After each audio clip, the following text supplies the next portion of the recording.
Queridos e amados irmãos, que a doce e gloriosa paz do Senhor Jesus seja com todos.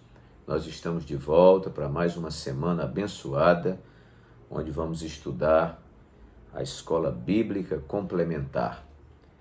Esse canal que é um comentário da Revista de Adultos, da Casa Publicadora das Assembleias de Deus, lição que é sempre produzida trimestralmente. Nesse trimestre tivemos a honra de uma lição comentada pelo pastor Elienay Cabral, que trata sobre o apóstolo Paulo, esse bandeirante do Novo Testamento, esse plantador de igrejas, discipulador, enfim, um homem de Deus que, segundo as palavras do Senhor, ele foi um vaso escolhido para um trabalho muito especial no reino de Deus. E nós estamos estudando incansavelmente a obra desse grande apóstolo. Meus queridos, hoje nós vamos estudar a lição de número 11 para 12 de dezembro de 2021, dia em que vai ser comemorado o Dia da Bíblia. E o título da nossa lição de hoje é o zelo do apóstolo Paulo pela sã doutrina, traduzindo o zelo do apóstolo Paulo pela doutrina sadia, não é? O nosso textuário diz assim: tem cuidado de ti mesmo e da doutrina, persevera nestas coisas, porque fazendo isto te salvarás tanto a ti mesmo como aos que te ouvem. Palavras do apóstolo Paulo na sua primeira carta a Timóteo, capítulo 4 e o versículo 16. A verdade prática nos diz: a Igreja de Cristo é a única instituição divina na terra que preserva e defende a sã doutrina diante dos enganos e males das heresias. E nossa leitura bíblica em classe se encontra na primeira carta de Paulo a Timóteo, capítulo 6, versículos 3 a 6 e o versículo 11, e também na segunda carta de Paulo a Timóteo, capítulo 3 e os versículos 14 a 17, que nós passaremos a ler. Se alguém ensina alguma outra doutrina e se não conforma com as sãs palavras de nosso Senhor Jesus Cristo e com a doutrina que é segundo a piedade, é soberbo e nada sabe, mas delira acerca de questões e contendas de palavras, das quais nascem invejas, porfias, blasfêmias, ruins suspeitas, contendas de homens corruptos de entendimento e privados da verdade, cuidando que a piedade seja causa de ganho. Aparta-te dos tais. Mas é grande ganho a piedade com contentamento. Aí nós vamos agora para o versículo 11. Mas tu, ó homem de Deus, foge destas coisas e segue a justiça, a piedade, a fé, o amor, a paciência, a mansidão. Agora vamos para a segunda carta de Paulo a Timóteo, capítulo 3, versículos 14 a 17.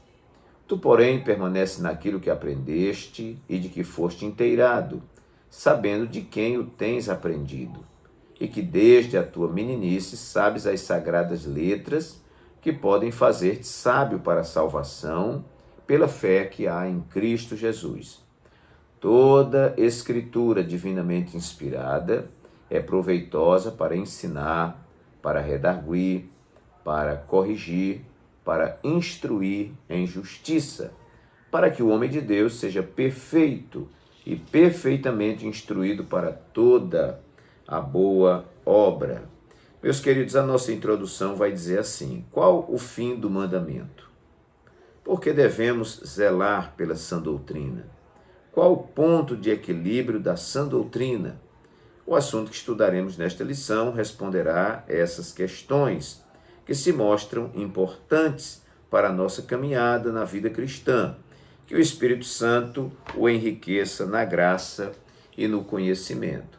Muito bem, meus queridos, você que está assistindo esse canal pela primeira vez, vai ouvir o que eu vou dizer agora pela primeira vez, mas os que já acompanham, os nossos quase 19 mil inscritos, eles já sabem que esse canal, ele recomenda que você leia a lição, acompanhe os tópicos, e você que ministra na classe, acompanhe os tópicos da lição, porém nós aqui fazemos uma complementaridade. Todas as nossas lições são comentadas em 10 tópicos, aproveitando que está aqui nos tópicos e subtópicos da lição, ou às vezes tópicos que não estão aqui, mas que nós entendemos que está coerente com o título da lição, então nós fazemos um comentário e isso ajuda, enriquece, complementariza o seu estudo. Não sei se você já é inscrito nesse canal, se não é inscrito, você pode aí se inscrever e lá nos sininhos você ativa aquele todos, né, ou todas, porque aí todas as notificações, todos os nossos vídeos que são disponibilizados na segunda-feira, você vai estar recebendo em primeira mão e tendo aí uma semana para estudar. Então, se inscreva neste canal, clique aí nessa mãozinha, dê o like, é muito importante, né? Colabora muito com este canal. Também eu peço que você faça o seu comentário, diga a cidade que você está assistindo esse vídeo e compartilhe esse vídeo.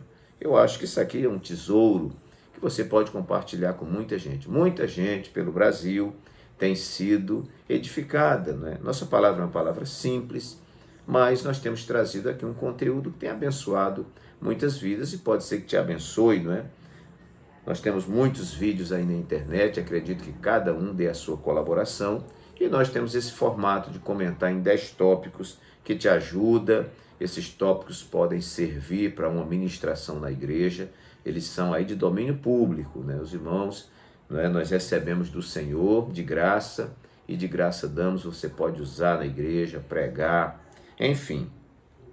Então, meus queridos, nossa lição dispõe de alguns tópicos. Por exemplo, o primeiro tópico vai tratar sobre ortodoxia versus heterodoxia. O segundo tópico vai falar sobre a ameaça de corrupção doutrinária. Nós sabemos disso, né, em toda a história da igreja. Terceiro tópico, a igreja como guardiã da sã doutrina. Então, eu espero que no nosso comentário aqui a gente vá abordando essas questões e outras questões muito interessantes. Então, meus queridos, eu quero agora tratar então do nosso primeiro tópico. Vejamos então. Primeiro, cuide-se para cuidar da doutrina. Eu acho que é isso que Paulo está dizendo aqui, né, nesse texto que consta do nosso texto áureo, quando ele fala para Timóteo: tem cuidado de ti mesmo e da doutrina.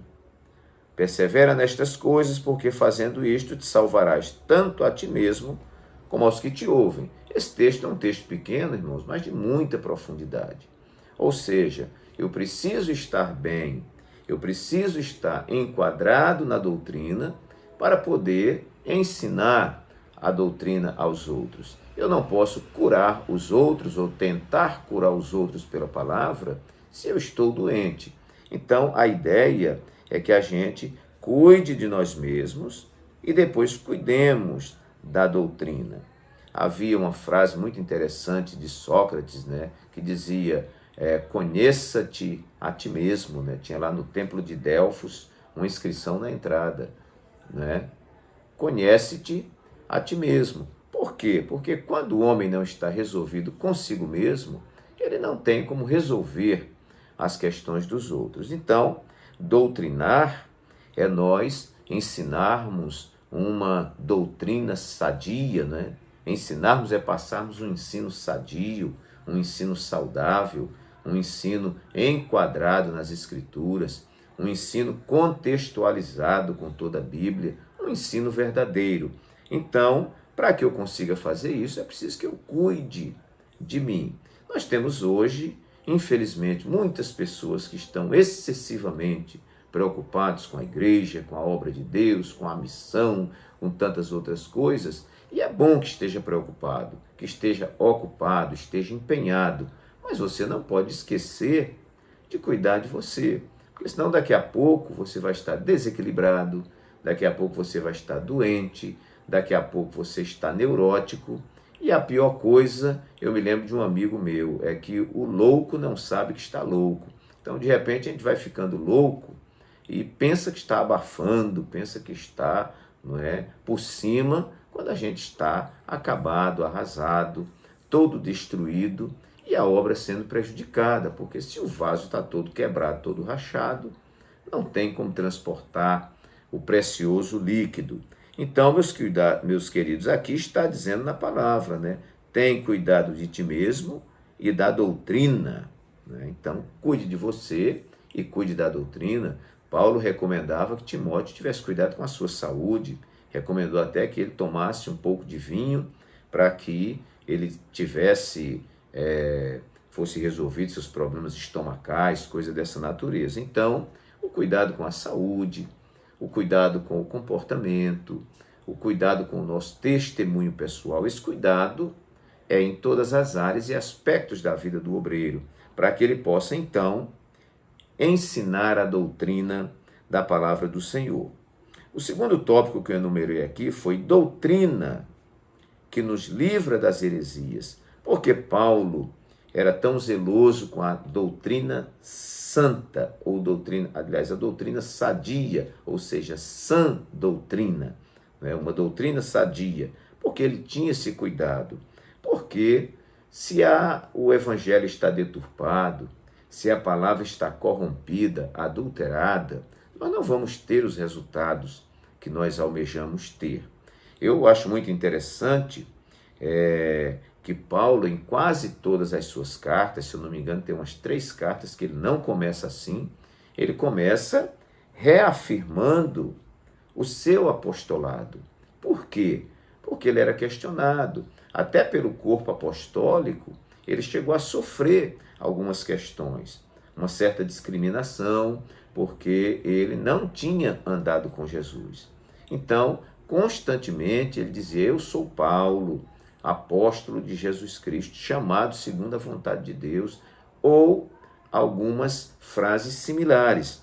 Por quê? Porque alguém dizia que Paulo era herético, que Paulo ensinava um outro evangelho, que Paulo desfazia da lei, que Paulo dizia que o templo não tinha valor, que Paulo profanava o templo, e não era verdade.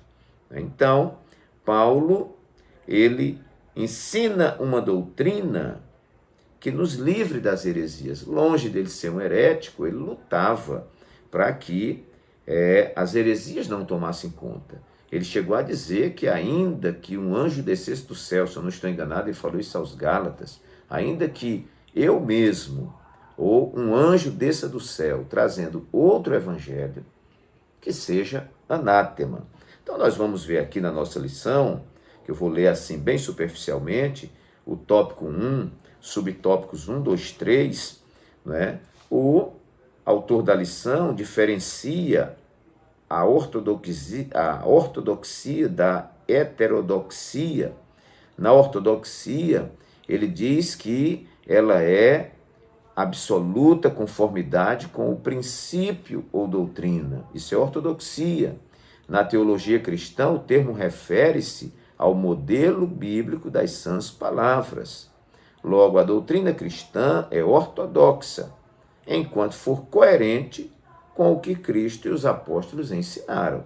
Por isso que a igreja primitiva permanecia na doutrina dos apóstolos, na comunhão, no partir do pão, nas orações, em toda a alma havia temor. Então nós somos ortodoxos, no sentido de primarmos pela palavra na sua integridade. Já a heterodoxia, que vem de héteros, significa diverso. Assim, ela nos remete a opinião diferente, oposição aos padrões, normas ou dogmas estabelecidos. Se a ortodoxia tem um só parecer, a heterodoxia implica várias opiniões a respeito de um mesmo objeto. Existem igrejas que não têm as rédeas da doutrina na mão, e aí cada cabeça cria uma coisa, daqui a pouco está uma confusão tremenda na igreja. Para o apóstolo Paulo, a igreja deve manter a unidade doutrinária da fé e combater com veemência as doutrinas de demônios. Está lá em 1 Timóteo 4:1. A igreja deve ser, portanto, ortodoxa. Sua advertência é um antídoto para nós nos dias de hoje. Devemos, pois, fortalecer a unidade doutrinária em nossas igrejas. Amém. Né? Então, doutrina que nos livra das heresias. A gente vai ver isso ao longo de toda a história da igreja. Nosso pastor presidente aqui, o pastor Orisvaldo Nunes de Lima, sempre costuma dizer que onde existe o verdadeiro, existe também o falso. Você não vai achar alguém aí tentando falsificar e fazer uma nota de R$30, porque não existe a verdadeira de 30. As falsificações vêm em função da verdade, do verdadeiro. Então, sempre na história da igreja e nesses últimos tempos, como sempre, existem as heresias, pessoas que pegam um texto bíblico isolado, descontextualizado e criam uma nova doutrina. Pessoas que esquecem a palavra de Deus e abraçam apenas aquilo que lhes é conveniente, aquilo que atende aos seus interesses mesquinhos. Mas nós não podemos entrar por este caminho, nós temos que abraçar a palavra toda. De Gênesis e Apocalipse, a Bíblia é inspirada e nós cremos na inspiração plenária da palavra do Senhor. Muito bem. Terceiro lugar, doutrina que deve ser repassada. Eu quero aqui ver com vocês, na nossa leitura bíblica em classe, aqui em 2 Timóteo 3, versículos 14 e 15. Olha a questão do repasse da doutrina. Paulo diz: tu, porém, permanece naquilo que aprendeste e de que foste inteirado, sabendo de quem o tens aprendido, e que desde a tua meninice sabes as sagradas letras que podem fazer-te sábio para a salvação pela fé que há em Cristo Jesus. Então veja, Paulo diz que ele tem que permanecer naquilo que aprendeu. Aprendeu com quem? Com quem veio antes dele. Quem veio antes dele passou para ele uma doutrina santa que ele deveria permanecer. E aqui diz, sabendo de quem o tens aprendido. De quem ele aprendeu? Da sua mãe, da sua avó, e que desde a tua meninice, Timóteo, você tem aprendido as sagradas letras que podem fazer-te sábio para a salvação. Então, essa doutrina, ela não deve ser somente para uma geração, ela deve ser repassada. Nós temos que ter muito cuidado, porque em Israel aconteceu isso. A Bíblia diz lá, depois da morte de Josué, depois da morte daqueles anciãos, se levantou uma geração que não conheceu o que ficou para trás. Isso é muito triste, irmãos. O nome disso é solução de continuidade. Há uma interrupção. Então, nós temos que primar.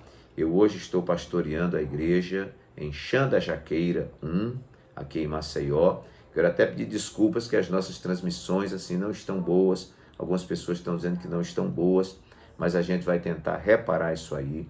É porque as demandas são muito grandes aqui na capital, e nós temos uma igreja sede para atender todas essas demandas. Mas a gente vai lutar para melhorar e você poder acompanhar. E eu tenho dito naquela igreja que eu vou me esmerar, vou lutar com unhas e dentes para ensinar a eles a palavra em sua fidelidade. Porque se esta palavra não resolver, ninguém vai resolver. Então nós temos na igreja crianças, adolescentes, jovens, que têm, irmãos, que aprender, conhecer o que nós conhecemos, o que a nossa geração conheceu.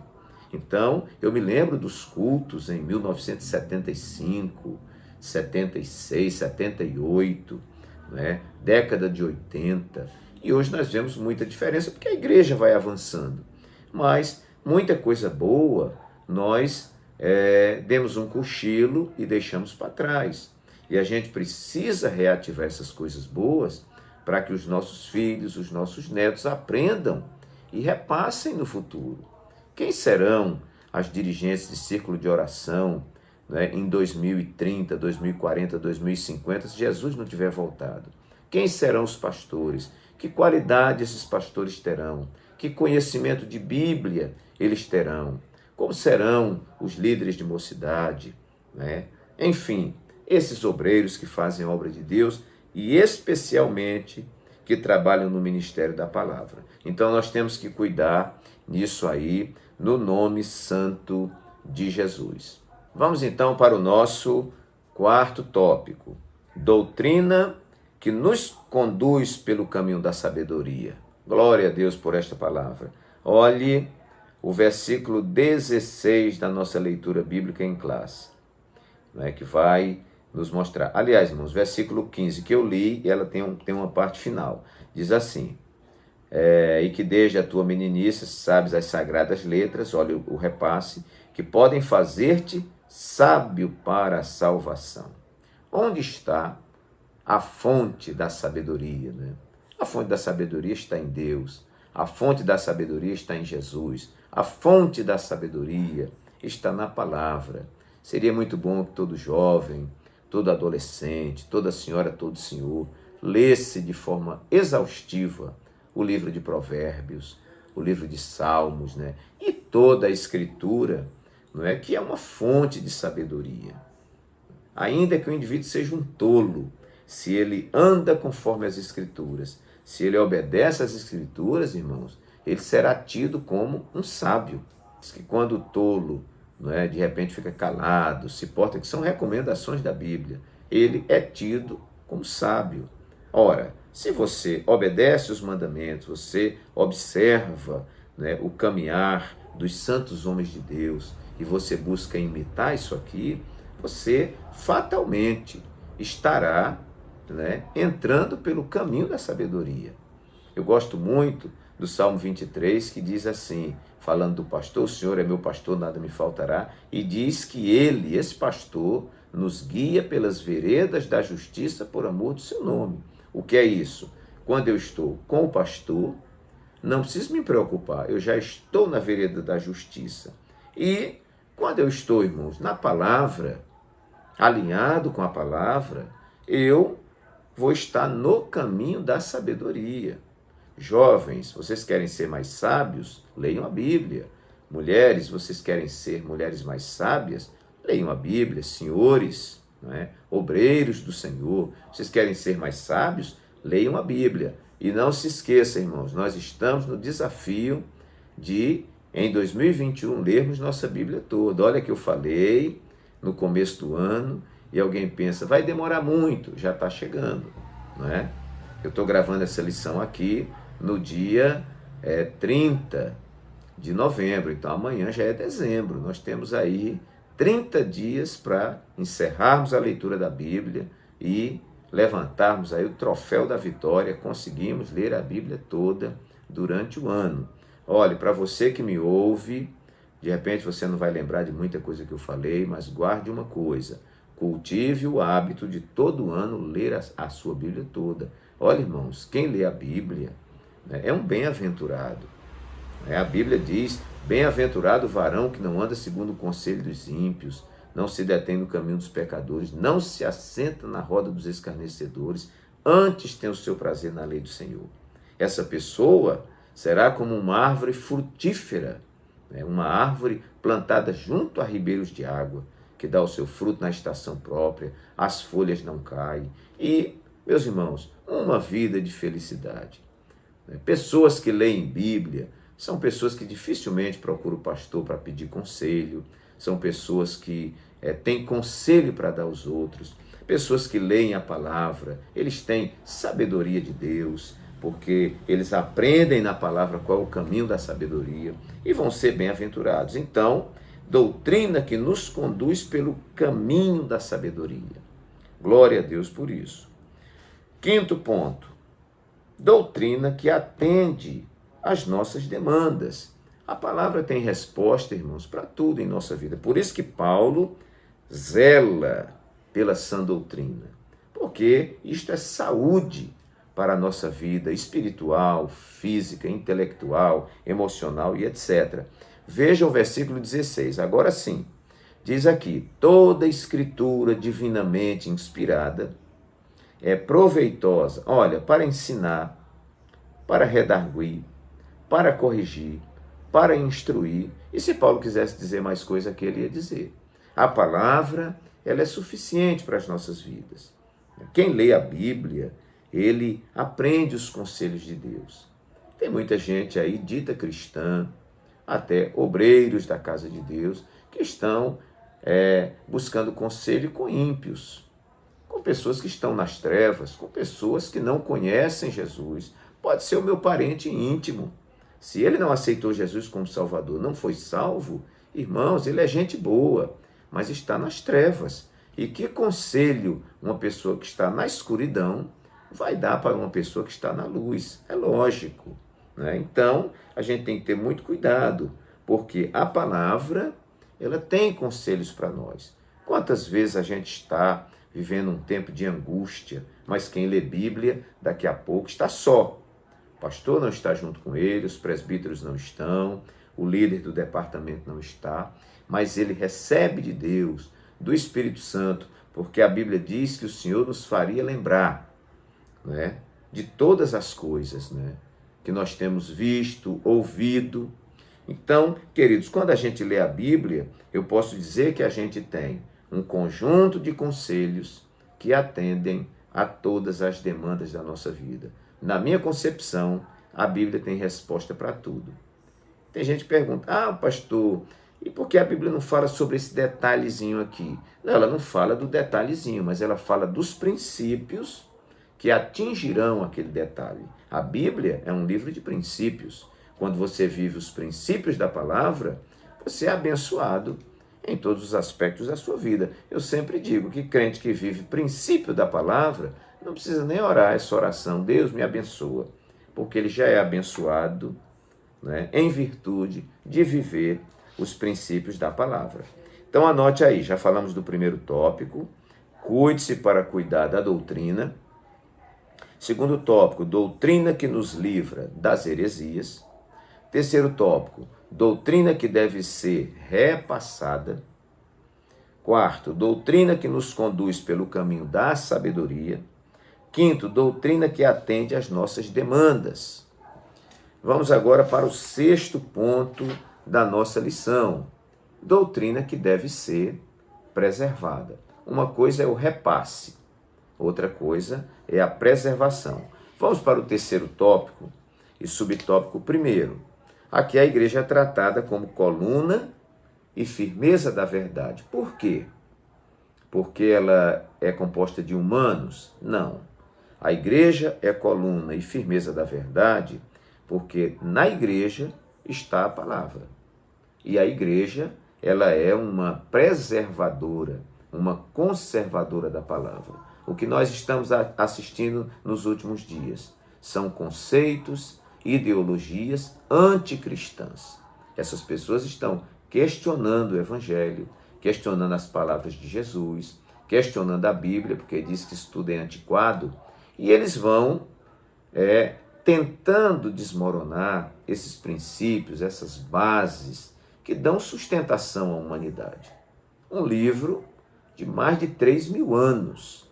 Estão tentando derrubar como se não tivesse valor, quando a gente está vendo o resultado que esse livro tem produzido, que são os crentes salvos ao redor do mundo, pessoas que viviam nas drogas, na prostituição, no roubo, na mentira, em toda sorte de miséria, sendo transformados. Ora, este livro deve ser, no mínimo, considerado, então, a igreja, coluna e firmeza da verdade. Em Timóteo, o apóstolo declarou que a igreja sustentava a verdade, 1 Timóteo 3,15. Por conseguinte, diante das falsas crenças, a igreja é coluna e firmeza da sã doutrina. Olha, irmãos, a igreja é o último recurso. Igreja é o último recurso, assim como as Forças Armadas são o último recurso na questão segurança nacional. Todo mundo faz greve e tal, as Forças Armadas não podem fazer, porque elas são ali um sustentáculo da segurança nacional, no que se refere ao material, porque o mundo está nas mãos de Deus. E, meus queridos, a igreja, ela é o último sustentáculo das questões morais e éticas aqui na terra. Quando a igreja for arrebatada, o mundo não vai ter referencial mais. E aí o anticristo vai dominar, não é? E aí nós vamos ver não, né? Quem ficar vai ver o desmantelo. Muito bem, o objetivo do zelo pela sã doutrina está no nosso segundo tópico. Eu vou só saltando aqui. A finalidade da defesa da doutrina é o amor como prática sincera da fé em Cristo. O fim do mandamento é o amor. Em 1 Timóteo, o apóstolo aparece como o amor aparece como um freio, um instrumento de equilíbrio no combate às falsas doutrinas. As falsas doutrinas, né? Na Epístola Paulina, o combate nunca é contra pessoas, mas contra as ideias que elas apresentam. Aqui a gente já vai entrando em outro assunto. Bom, então, doutrina que deve ser preservada. Preservada por quem? Pela igreja. Quem é a igreja? As quatro paredes? Não, ali é o templo. Deve ser preservada por nós. Então, irmãos, nós devemos ser zelosos desses princípios. Nós não podemos entrar pelo caminho da corrupção doutrinária, negociar os valores e princípios da palavra. Quantos irmãos entram na política e dizem que lá na Câmara dos Vereadores, na Câmara dos Deputados, no Senado Federal e em outros lugares aí vão defender os princípios bíblicos e quando nós vemos, eles estão corrompidos, né? Então, meus irmãos, nós devemos carregar dentro de nós esses princípios e preservarmos onde nós estivermos. Pode ser 10 contra você. Sustente a bandeira do Calvário, sustente a verdade da palavra do Senhor. Muito bem. 7º lugar, doutrina como prática sincera da fé em Cristo. Doutrina como prática sincera da fé em Cristo. Tópico 3, subtópicos 2 e 3. Foi a parte que eu li aqui, né, que a finalidade da defesa da doutrina é o amor como prática sincera da fé em Cristo. No tópico anterior eu li aqui, mas não foi adequado, ok? Foi aqui uma pequena confusão. No 3º tópico diz a primazia do amor. O fim do mandamento é o amor. Em 1 Timóteo, o amor aparece como um freio, um instrumento de equilíbrio no combate às falsas doutrinas. Na Epístola Paulina, o combate nunca é contra pessoas, mas contra as ideias que elas representam. Não é, irmãos? Nós precisamos ter muito cuidado. Não é porque nós estamos combatendo o pecado, não é que nós vamos combater as pessoas. Nós estamos combatendo a prática. Não é? Existe lá um criminoso, um assassino, não é? Nós estamos condenando a prática e não a pessoa. Ele é uma alma preciosa para Jesus. Nós combatemos aí, não é, o aborto.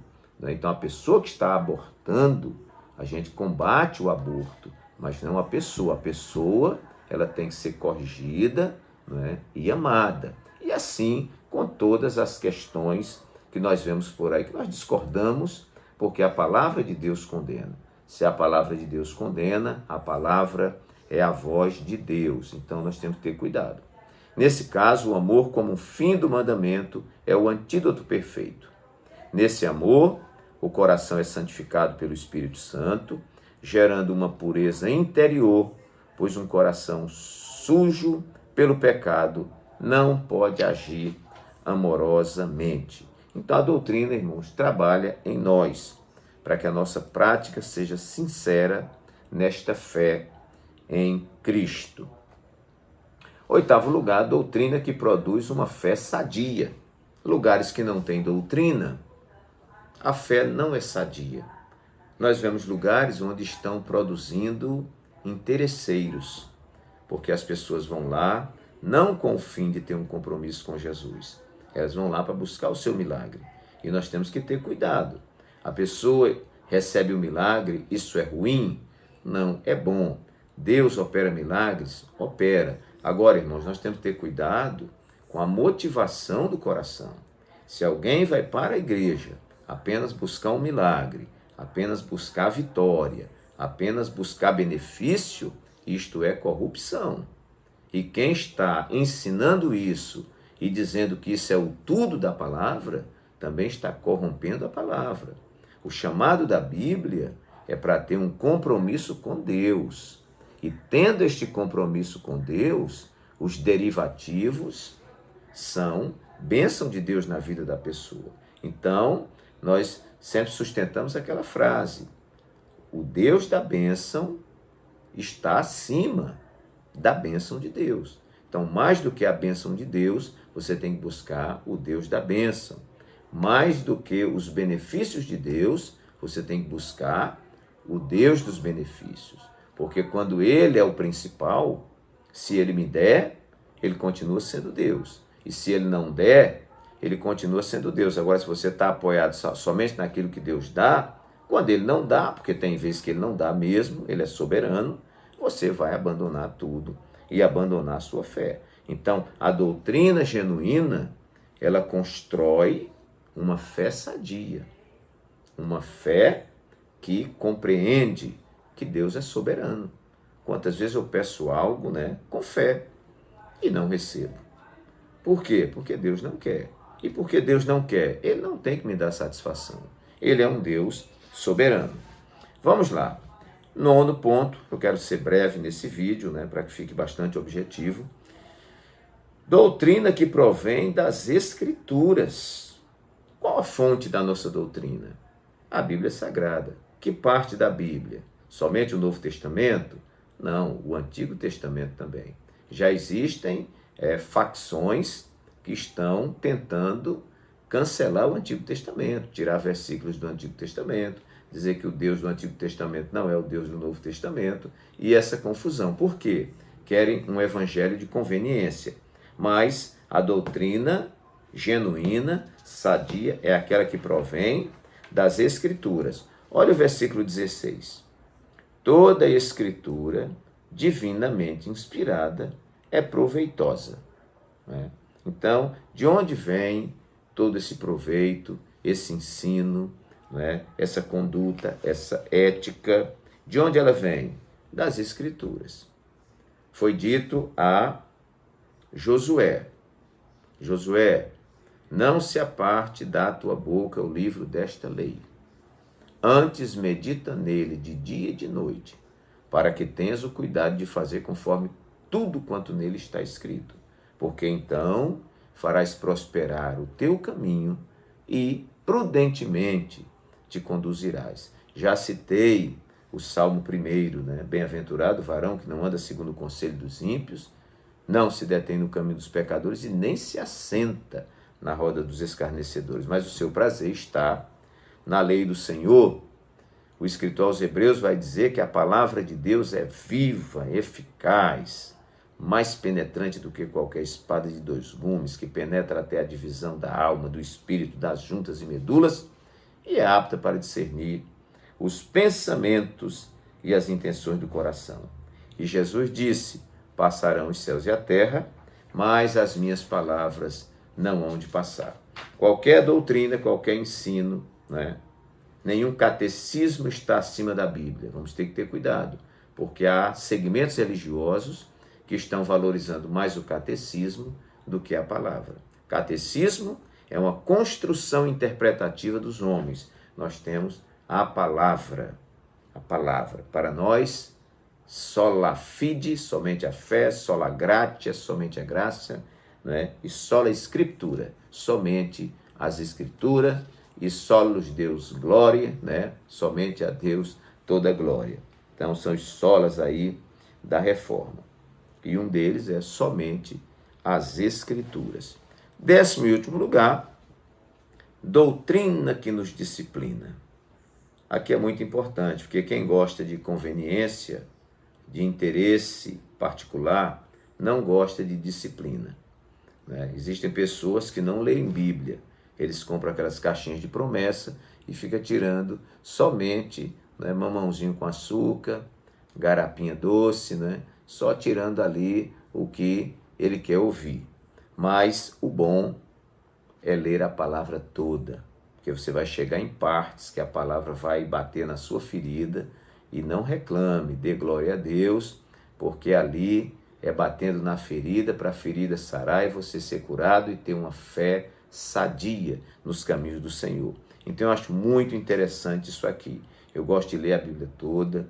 Eu vejo Moisés repreendendo o povo, eu vejo Josué repreendendo o povo, prometendo vitória, mas também repreendendo, corrigindo. Eu vejo nos Salmos, os Salmos que ali estão contidos, né? Dali derivam os sermões de alento, de conforto, mas ali também tem disciplina. Você lê Provérbios, tem disciplina. Em toda a Bíblia você vai ver isso.